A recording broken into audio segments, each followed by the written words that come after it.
ఈ వీడియోలో నేను తినవలసినవి, తినకూడనివి అన్నీ మిక్సప్ చేసి కన్‌ఫ్యూజ్ చేయకుండా సెపరేట్‌గా స్నాకు, మీలు ఆ టైప్‌లో నేను చెప్పదలుచుకుంటున్నాను. ఎర్లీ మార్నింగ్ మనం బ్రేక్‌ఫాస్ట్ గురించి మాట్లాడుకుంటే ఇవి నేను తినవలసినవి.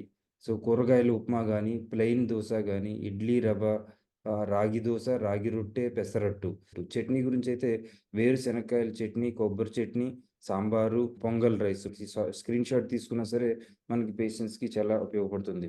బ్రేక్‌ఫాస్ట్‌లో ఏమేమి తినాలనేది. అయితే ఇందులో ఏమేమి తినకూడదు, ఇది ఇది ఎందుకు తినకూడదంటే స్టార్చీ వెజిటబుల్స్ అంటారు. ఇందులో షుగర్‌ని ఇమ్మీడియేట్‌గా పెంచేస్తుంది. అందుకని జెప్పేసి వీటిని అవాయిడ్ చేస్తే మంచిది. సేమియా ఉప్మా, నూడిల్సు, మ్యాగీ ఇది అదే సేమ్ ఆయిల్‌లో డీప్‌గా ఫ్రై చేసి తయారు చేసినటువంటి పునుగులు, బోండాలు, ఫ్రైడ్ రైసు, వైట్ రైసు ఇటువంటివి తీసుకోవద్దు.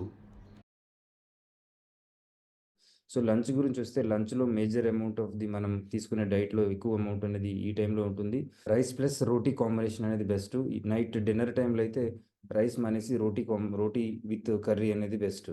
ఇప్పుడు మనకి రోటీ, కర్రీస్ తీసుకునేటప్పుడు మనకి రైస్ ప్లస్ రోటీ ఎంత తీసుకుంటామో అంతే ప్రపోర్షన్‌లో మనకి కర్రీస్ ఉండడం ద్వారా మనకి ఎక్కువగా ఉపయోగపడుతుంది. ఒకవేళ రైస్ మనకి స్టాపుల్ ఫుడ్ కాబట్టి ఇండియన్స్‌కి పర్టిక్యులర్‌గా ఈ సౌత్‌లో తినాలనుకుంటే బ్రౌన్ రైస్ వాడుకోవచ్చు. ఒకవేళ వైట్ రైస్ వాడుకోవాలి అంటే కంప్లీట్‌గా మానేయమని కాదు. ఒక మధ్యాహ్నం టైంలో ఒక చిన్న కప్పుడు రైస్ ఉంచుకొని మిగతాది బదులుగా రొట్టె తినడం అనేది బెటర్. అయితే నైట్ టైమ్‌లో రైస్ అవాయిడ్ చేయడం బెటర్. మిల్లెట్స్ అనేవి చిరుధాన్యాలు చాలా మంచి పోషక పదార్థాలుంటాయి. గ్లూకోజ్‌ని వెంటనే పెంచవు. అందులో కాకుండా ప్రోటీన్‌లు, ఫైబరు, వైటమిన్స్, మినరల్స్, ఇవి యాంటీ ఆక్సిడెంట్స్ ఇవన్నీ ఉంటాయి మిల్లెట్స్‌లో. ఇవి రాగులు, జొన్నలు, సజ్జలు, కొర్రలు. ఇవి రాగులు, జొన్నలు, సజ్జలు, కొర్రలు, కిందనేమో అరికెలు, సామాలు, ఊదలు. చిరుధాన్యాలు మిక్సర్ కూడా ఉంటుంది. రాగులతో రొట్టెలు చేసుకోవచ్చు. రాగి జావ చేసుకోవచ్చు. రాగి గంజి చేసుకోవచ్చు. జొన్నలతో జొన్న రొట్టెలనేది షుగర్ పేషెంట్స్‌కి చాలా తక్కువ గ్లైసెమిక్ ఇండెక్స్. ఇంకొద్దిగా మల్టీగ్రెయిన్ మిక్సర్ కూడా ఉంటుంది. సాములు అన్నం కూడా ఉంటుంది. కూరగాయల్లో ఈ అన్ని కూరగాయలు కూడా తీసుకోవచ్చు. ఇందాకట్లాగే మనం ఇది మీరు స్క్రీన్ షాట్ తీసుకొని మీరు ఉంచుకోవచ్చు ఇది. వీటిని ఫోకస్ చేసి చెప్తే క్యాబేజీ, కాలీఫ్లవరు, అరటికాయ పువ్వు. క్యాబేజీ, కాలీఫ్లవరు, అరటికాయ పువ్వు, బీన్సు, చిక్కుడుగాయలు, బీరకాయలు, బెండకాయలు, ములక్కాడ, వంకాయలు, కాకరకాయలు. ఇవి కాకుండా దోసకాయలు, ముల్లంగిలు, పొట్లకాయలు, సొరకాయ, టమాటా, ఉల్లిపాయలు. ఇవన్నీ కూడా చాలా వరకు రెస్ట్రిక్షన్స్ అనేవి చాలా తక్కువగా ఉంటాయి వెజిటబుల్స్‌లో. మనం రెగ్యులర్‌గా వాడేవి. అయితే ఈ కూరగాయల్లో మనం వండుకునే కూరల్లో ఇవి మాత్రం తినకూడదు. ఎందుకంటే ఇవి స్టార్చీ వెజిటబుల్స్‌లో సింపుల్ షుగర్స్ ఉండి మనం తిన్న వెంటనే షుగర్ లెవెల్స్‌ని ఎక్కువగా పెంచుతాయి. షుగర్ పేషెంట్స్ పర్టిక్యులర్‌గా అన్‌కంట్రోలబుల్‌గా ఉన్న పేషెంట్స్ ఈ ఆలుగడ్డలు, చామదుంపలు, చిలకడ దుంపలు, పచ్చి బఠానీలు, బీట్రూట్లు, మొక్కజొన్నలు ఈ 5 రకాల్లో ఎక్కువ షుగర్ లెవెల్స్ వెంటనే పెంచుతుంది కాబట్టి కూరల్లో ఇవి తీసుకునేటప్పుడు తగ్గించడం లేదంటే మానేయడం మంచిది. ఈ కూరలతో పాటుగా ఎప్పుడు కూడా అన్ని రకాల పప్పుల్లో ప్రోటీన్స్ ఎక్కువగా ఉంటాయి. ప్లస్ గ్లైసెమిక్ ఇండెక్స్ కూడా తక్కువుంటుంది. ప్రోటీన్స్ దాల్ అనేది తయారు చేసుకొని వీటితో పాటుగా పప్పు కూడా మనము మేజర్ అమౌంట్‌లో మనం ఉంచుకోవచ్చు. కూరగాయలతో పాటుగా పప్పు కూడా మనం కాంబినేషన్స్‌లో కలుపుకోవడానికి ఉంచుకోవచ్చు మంచి టేస్టీగా తయారు చేసుకొని. పప్పుల్లో గ్లైసెమిక్ ఇండెక్స్ తక్కువగా ఉంటుంది. షుగర్ ఏమి పెంచదు. ప్రోటీన్ కూడా ఎక్కువగా ఉంటుంది. ప్రోటీన్ డైట్ అంటే చాలా వరకు నాన్ వెజిటేరియన్ గురించి, మాంసాహారుల పదార్థాల గురించి ఎక్కువగా ఆలోచిస్తాము. అలా ఏం లేదు. ప్లాంట్ డైట్‌లో కూడా మనకి చాలా హై ప్రోటీన్ ఉన్నటువంటి పదార్థాలు ఉన్నాయి. ఈ పిక్చర్స్‌లో అవన్నీ కూడా మనం డిస్‌ప్లే చేయడం జరిగింది. నువ్వులు, వేరుశనగలు, కొబ్బరి, సోయాబీను, పెసర్లు, అది మొలకెత్తినవి చూపెడుతున్నాను. పెసరపప్పు, రాజ్మా గింజలు, పచ్చి కందిపప్పు, బొబ్బర్లు, కొమ్ము శనగలు మొలకెత్తినవి, శనగపప్పు, ఇంకా పిస్తా, బాదం పప్పు, జీడిపప్పు, వాల్‌నట్సు, వీటిని ఎర్లీ మార్నింగ్ కానీ, డే టైమ్‌లో కానీ, ఈవినింగ్ టైమ్‌లో కానీ స్నాక్స్‌గా రకరకాలుగా వాడవచ్చును. ఈవెన్ లంచ్ అండ్ డిన్నర్స్‌లో కూరల్లో, పప్పులు రకరకాలుగా మనం తయారు చేసుకొని వాడుకోవచ్చు. మీకు నాన్ వెజిటేరియన్స్‌కి ఎక్స్‌ట్రాగా హై ప్రోటీన్, మంచి ప్రోటీను, కొద్దిగా ఫ్యాటు, కార్బోహైడ్రేట్స్ చాలా తక్కువగా ఉంటాయి. అసలు గ్లైసెమిక్ ఇండెక్స్ చాలా లో ఉంటుంది. అయితే ఇవి లీన్ ఫ్యాట్ ఉన్నటువంటి చికెను, చేపలు, గుడ్డులు ఇవి పర్వాలేదు. అయితే ఇందులో ఆయిల్ అవి చేసేటప్పుడు ఆయిల్ మాత్రం తక్కువగా చేసుకుంటే మంచిది. హై ఫ్యాట్స్‌ని దృష్టిలో పెట్టుకొని ఇక్కడ మటన్‌లు, ప్రాన్స్, క్రాబ్స్ ఇవి కొద్దిగా తగ్గించుకొని తినడమే మంచిది ఎక్కువ కాకుండా. ఇప్పుడు స్నాక్స్ గురించి మాట్లాడుకుందాం. చెప్పాను కదా! స్నాక్స్ అనేది మార్నింగ్ బ్రేక్‌ఫాస్ట్‌కి, లంచ్ మధ్యలో మార్నింగ్ స్నాక్స్ ఉంటాయి. లంచ్‌కి, డిన్నర్‌కి మధ్యలో ఈవినింగ్ స్నాక్స్ ఉంటాయి. సో, ఈ స్నాక్స్‌ని ఫ్రూట్స్‌లో ఎందుకు పెట్టామంటే, మిగతాది అన్నం తిని దాంతో పాటుగా ఫ్రూట్స్ తింటే అందులో టేస్ట్ అనేది నీకు అంతగా నువ్వు ఫీల్ అవ్వలేకపోవచ్చు. సో, సెపరేట్‌గా దీన్ని ఒక స్నాక్స్ రూపంలో నీకు ఫ్రూట్స్ ఉంచుకుంటే, నువ్వు టేస్ట్‌ని ఎంజాయ్ చేయొచ్చు.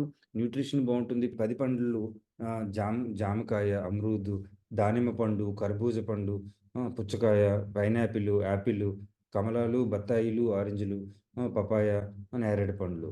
సో, అయితే పండ్లలో కొన్ని బాగా స్వీట్స్ ఉంటాయి. బాగా టెంప్టింగ్‌గా ఉంటాయి. లైక్ మామిడి పళ్ళు, సపోటా పండు, పనస పండు, సీతాఫల పండు, అరటిపండు, ఖర్జూరం. వీటిలో సింపుల్ షుగర్స్ ఉండి షుగర్స్ వెంటనే పెంచుతాయి. అయితే ఇవి తినకూడదు. ఎవరికైతే షుగర్ మంచిగా కంట్రోల్ ఉంటుందో, సీజనల్‌గా వచ్చేటప్పుడు అకేషనల్‌గా తీసుకోవడం వల్ల సడెన్‌గా ఏమి కాంప్లికేషన్స్ ఏమి వచ్చేది. ఇవి తినేటప్పుడు వెంటనే షుగర్ లెవెల్ అనేది పెరుగుతుంది.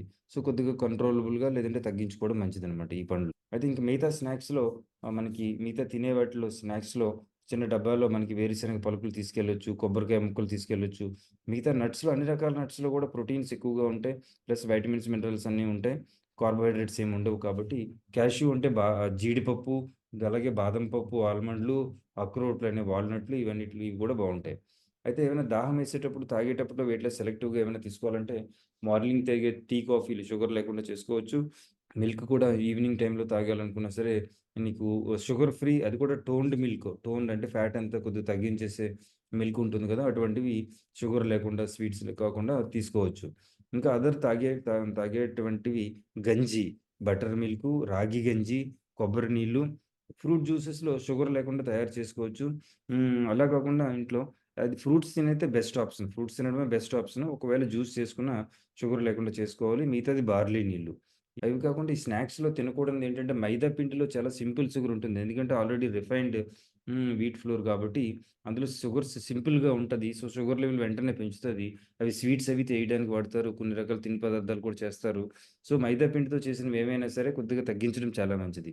అలాగే స్వీట్సు, ఐస్ క్రీమ్‌లు, కేకులు, ప్రిజర్వ్డ్ జ్యూసెసు, కూల్ డ్రింక్సు వీటన్నిటిలో షుగర్ చాలా ఎక్కువగా ఉంటుంది. వెంటనే పెంచుతుంది. సింపుల్ షుగర్స్ ఉంటాయి. అలాగే ఈ పొటాటో చిప్స్, పొటాటో అనేది స్టార్చీ వెజిటబుల్స్‌లో చెప్పుకున్నాం గదా! సో, పొటాటో చిప్స్, ఫ్రైస్ వీటిలో షుగర్ అనేది సింపుల్‌గా ఎక్కువగా వెంటనే పెంచేస్తది. ఈ జంక్ ఫుడ్‌లు, ఫాస్ట్ ఫుడ్‌లు అనేవి అస్సలు మంచివి కాదు షుగర్ పేషెంట్స్‌కి. లైక్ పిజ్జాలు, బర్గర్‌లు, శాండ్‌విచ్‌లు ఇవి. ఇక రాత్రిపూట ఆల్కహాలిక్ తెల్లకల్లు ఇవేవి కూడా అవాయిడ్ చేయడం అనేది చాలా అవసరం షుగర్ పేషెంట్స్ పర్టిక్యులర్‌గా. షుగర్ గోళీలు గానీ, ఇన్సులిన్ గానీ వేసుకున్న తర్వాత కొంతమందిలో రక్తంలో షుగర్ లెవెలు చాలా తగ్గిపోతుంది. నార్మల్‌గా ఉండాల్సిన దానికంటే కిందకి వెళ్ళిపోతుంది. అటువంటప్పుడు చెమటలు పట్టి దడదడ అనిపించి తల తిరుగుతున్నట్టు అనిపించి మొత్తం అంతా షేక్ అవుతూ ఉంటుంది. సో, అటువంటిని గుర్తించడం చాలా అవసరం. వీటిని గుర్తించిన వెంటనే గ్లూకోజ్ పౌడర్‌ని నీళ్ళలో కలిపి మనిషి తెలివి తప్పక ముందుగానే తాగిపించాలి. అలాగే గ్లూకోవిటా చప్పరించొచ్చు. ఇందులో సింపుల్ గ్లూకోజ్ మాత్రమే ఉంటుంది. బిస్కెట్స్, చాక్లెట్స్ ఇవి కూడా తినొచ్చు. వీటిని గుర్తించని ఎడల గుర్తించలేకపోతే వాళ్ళు పేషెంట్స్ కోమాలోకి వెళ్ళిపోతారు. పేషెంట్స్ పిలిస్తే పలకరు. ఇంకోటి కొంతమందికి ఫిట్స్ కూడా వచ్చే అవకాశం ఉంటుంది. ఈ హైపోగ్లైసీమియా అనేది పర్టికులర్‌గా ఆల్రెడీ గోళీలు వాడుతుండేటప్పుడు వాళ్ళ యొక్క డోసులు పెంచినప్పుడు గానీ, లేదంటే మొదటిసారిగా గోళీలు రాసినప్పుడు గానీ, ఇన్సులిన్ డోసులు అడ్జస్ట్‌మెంట్ చేసినప్పుడు గానీ, వాడుతున్న కంపెనీలు కాకుండా కొద్దిగా డిఫరెంట్ కంపెనీలు మార్చినప్పుడు గానీ జరిగే అవకాశం ఉంటుంది. ఎక్సర్‌సైజెస్, బాడీ యాక్టివిటీస్ అనేవి మనకి డైట్ ఎంత ఇంపార్టెంటో డయాబెటిక్ మేనేజ్‌మెంట్‌లో అంతే important. So, diet, exercise, medication అనేది ఒక ట్రయాంగిల్‌గా చెప్పుకుంటాము. ఎక్స్‌ట్రాగా ఏదైతే జంక్ ఫుడ్‌లు, ఆల్కహాల్‌లు ఇవి ఉంటాయో కంపల్సరీగా other risk factors, vascular risk ఫ్యాక్టర్స్‌ని తగ్గించుకోవాల్సిన అవసరం అయితే ఉంది. సో నమస్తే అండి. సో, ఈ వీడియోలో చేయడానికి యొక్క మెయిన్ ఉద్దేశ్యం ఏంటంటే, సో, నా దగ్గరికి చాలామంది నరాల ప్రాబ్లమ్‌తో వచ్చేటప్పుడు వాళ్ళకి షుగర్ కూడా ఉంటుంది.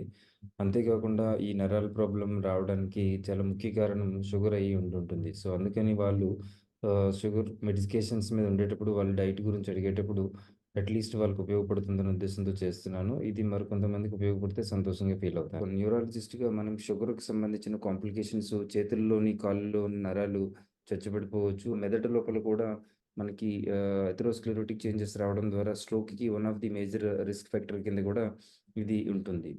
ఈ వీడియోలో నేను షుగర్ పేషెంట్స్ ఏమేమి తినాలి, ఏమేమి తినకూడదు అనేది మాత్రమే ఫోకస్ చేయబోతున్నాను. ఎందుకంటే కార్బోహైడ్రేట్స్ ఎంత, ప్రోటీన్స్ ఎంత, ఫ్యాట్స్ ఎంత, ఎన్ని కప్పులు తినాలి, గ్లైసెమిక్ ఇండెక్స్ ఎంత ఇవంతా కూడా సైంటిఫిక్ ఇన్ఫర్మేషను. సో, అది ఏ విధంగాను కూడా మనకి పేషెంట్స్ లెవెల్‌లో ఎక్స్‌ట్రా కన్‌ఫ్యూజ్ చేస్తుంది కాబట్టి ఏమేమి తినాలో మాత్రం అవైలబిలిటీ ఉన్న మాత్రమే నేను ఫోకస్ చేసి చూపించాలనుకుంటున్నాను.